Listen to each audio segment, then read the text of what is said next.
Litbang Kompas merilis hasil jejak pendapat terkait dengan debat ketiga Pilpres yang berlangsung pada Minggu malam. Salah satu pertanyaan yang disampaikan dalam jejak pendapat ini adalah soal sikap responden terhadap pilihannya pada tiga capres. Survei dilakukan terhadap 210 responden seluruh Indonesia yang diwawancarai yang dilakukan mulai pukul 19.30 sampai dengan pukul 22 waktu Indonesia Barat.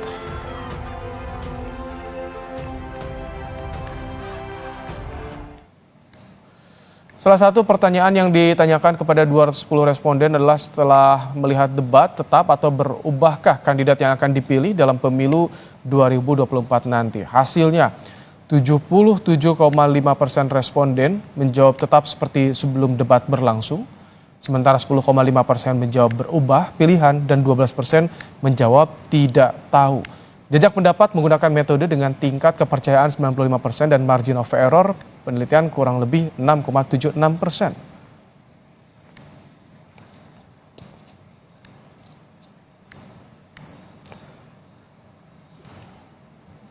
Lalu bagaimana responden menilai penampilan Capres Anies Baswedan, Prabowo Subianto, dan Ganjar Pranowo kemarin di debat Capres bertema pertahanan, keamanan geopolitik, hubungan internasional, globalisasi, dan politik luar negeri? Kita akan bahas bersama dengan Rangga Eka Sakti, peneliti Litbang Kompas. Selamat petang, Mas Rangga. Selamat petang, Mas Ibrahim. Baik, Mas Rangga, secara keseluruhan seperti apa reaksi responden terhadap debat ketiga semalam?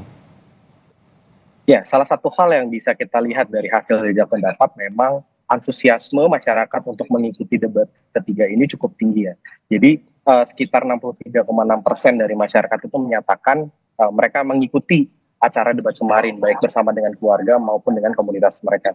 Angka ini lebih tinggi dibandingkan debat pertama yang lalu dilaksanakan gitu ya. Meskipun sedikit lebih menurun dibandingkan dengan tingkat antusiasme waktu debat cawapres kemarin. Oke, baik. Ada perubahan yang begitu terasa ya dibandingkan debat cawapres sebelumnya. Kami juga memiliki grafis dari Litbang Kompas, hasil jejak pendapat yang tadi dirilis. Kita akan perlihatkan bersama. Ya, ini dia.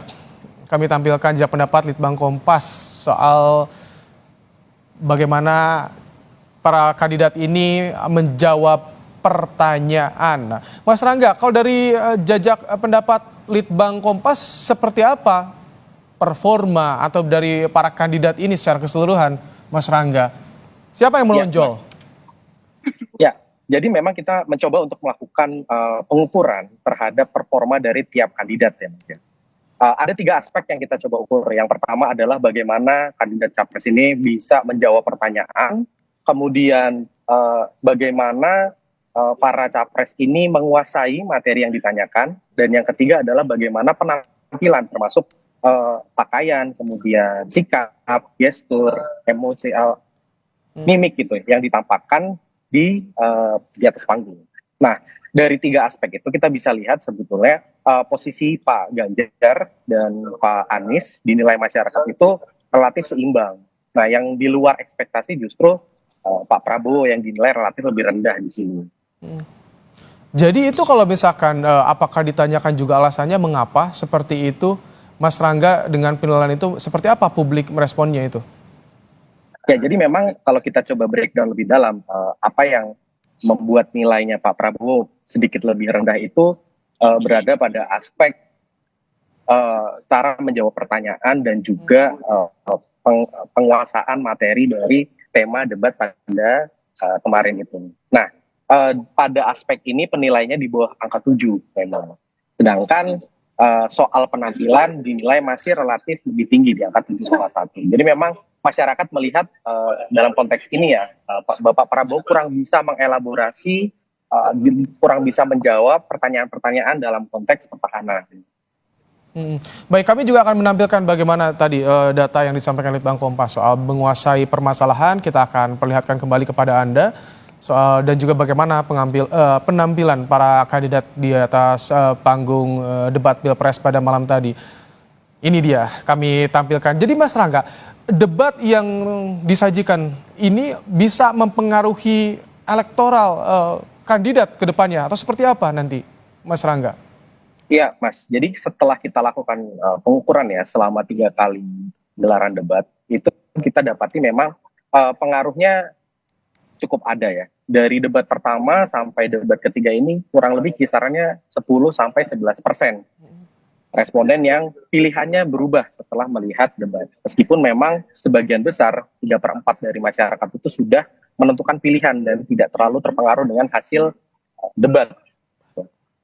Baik, berarti ada terpengaruh. Tapi kalau angkanya kan sebelumnya di debat pertama ada yang ini yang berubah pilihannya, ini artinya menurun jika dibandingkan debat Cawapres kemarin atau bagaimana Mas Rangga ya? Yang masih berubah pilihan? Ya kurang lebih sebenarnya sama sih Mas. Jadi kita bisa lihat bahwa hanya sekitar 10% lah yang terpengaruh oleh prosesi debat ini. Gitu. Sebagian besar ya kita bisa bilang 3/4 tadi itu sudah punya pilihan yang cukup mapan. Meskipun begitu kita bisa coba tarik lagi bahwa berdasarkan hasil Litbang Kompas ya survei pada Desember kemarin itu masih ada sekitar 20 sekian persen undecided voters. Nah bisa jadi inilah yang kemudian dipengaruhi oleh proses debat-debat yang kemarin sudah terjadi dan nanti akan diselenggarakan. Gitu. Meskipun angkanya nampak kecil, tapi ketika kita coba bandingkan dengan undecided voters itu bisa jadi perubahannya signifikan juga. Oke, ini kan tadi dibahas soal bagaimana cara menjawab pertanyaan, lancar, lugas, atau tersampaikan ide gagasannya. Nah, yang juga disorot soal penampilan. Kalau soal penampilan ini kami akan tampilkan ini dia hasil dari rilis jejak pendapat Litbang Kompas ini dia. Soal penampilan di atas panggung, ini dia. Anies 7,9, Prabowo 7,1, dan Ganjar 7,8. Ini kalau bicara penampilan apakah hanya dari gestur di atas panggung atau juga pakaian misalkan atau seperti apa Mas Rangga? Ya memang secara menyeluruh Mas kita coba lihat. Jadi termasuk tadi ya pakaian yang digunakan, kemudian gestur ketika menjawab, gestur ketika berada di atas panggung, kemudian ekspresi, itu semua menjadi bagian dari penilaian yang dilakukan oleh masyarakat. Kalau rentan usia ini yang disurvei oleh Litbang Kompas pasca debat ini seperti apa? Apakah lintas elemen, lintas usia atau bagaimana Mas Rangga? Ya, terkait dengan demografi responden memang kita usahakan sesuai dengan demografi dari populasi Indonesia yang nanti memilih, Mas. Jadi kurang lebih hampir. Balik, jadi populasinya beragam ya. Kami juga memiliki ini dia grafis soal performa capres di debat ketiga pada semalam. Ini dia bicara soal performa Anies Baswedan. Kita lihat yang puas 71,4%, tidak puas 26,3%. Kemudian kita tahu 2,3. Kemudian kita lihat Prabowo Subianto puas 48,9. Ini dia. Yang tidak puas 50,4 dan tidak tahu 0,7. Kita lihat juga Ganjar Pranowo puas 79,7, tidak puas 18,8, tidak tahu 1,5%. Mas Rangga, bicara soal kepuasan, ini apakah yang jadi indikatornya gagasan idenya bisa diterima oleh publik atau seperti apa dengan angka yang tadi muncul, Mas Rangga? Ya, memang kita mencoba menanyakan pertama secara umum loh. Tentunya itu termasuk juga gagasan, termasuk juga cara menjawab, termasuk juga ya semua aspek yang terlihat dalam proses debat kemarin. Gitu. Di situ memang kita bisa lihat ya bahwa Pak Ganjar dan Pak Anies cukup tinggi ya di kisaran 70-an%. Nah, memang di sini mayoritas untuk Pak Prabowo itu masih perlu ditingkatkan ya karena yang menyatakan puas itu dari responden tidak sampai 50%. Ini jadi catatan lah kita bisa bilang. Tapi kalau dari responden yang diharapkan dengan adanya debat capres ini seperti apa sih? Mereka apakah memang tadi gagasan bisa didapat, ide bisa diterima atau seperti apa Mas Rangga? Ya tentunya itu menjadi bagian yang penting ya. Salah satu indikator adalah bagaimana debat kemarin itu kan membahas sesuatu yang cukup elit ya. Jadi tidak bersentuhan langsung dengan kehidupan masyarakat sehari-hari. Soal hubungan internasional, soal keamanan, soal pertahanan. Namun dengan tema yang cukup berat pun ternyata masyarakat antusias. Artinya apa? Artinya memang masyarakat ini cukup haus gitu untuk bisa mengetahui lebih dalam gagasan apa saja yang akan dibawa dan kira-kira bentuk konkretnya dalam program kerja yang nanti akan dilaksanakan itu seperti apa di tiap-tiap tema atau topik bahasan. Bahkan ketika tema atau topik bahasan itu sesuatu yang elit sesuatu yang jauh dari kehidupan sehari-hari mereka. Ini jadi kalau secara dirangkum oleh Bang Kompas dari debat awal hingga yang ketiga, grafis peminatnya, antusiasme publik ini terus meningkat.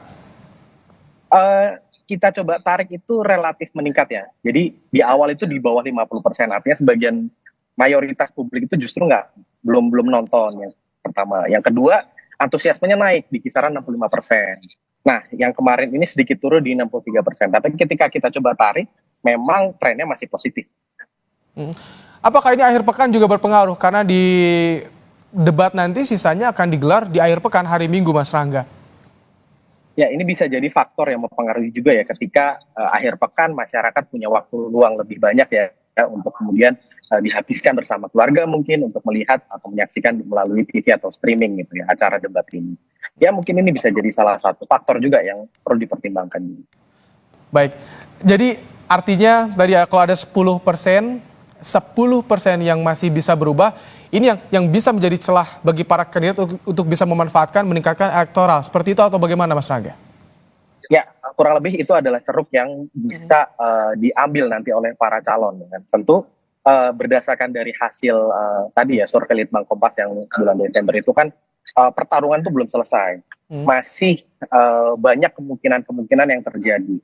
Nah, angka 10% ini tidak menutup kemungkinan bisa merubah peta konstelasi yang nanti akan terbentuk nih sampai sebulan ke depan.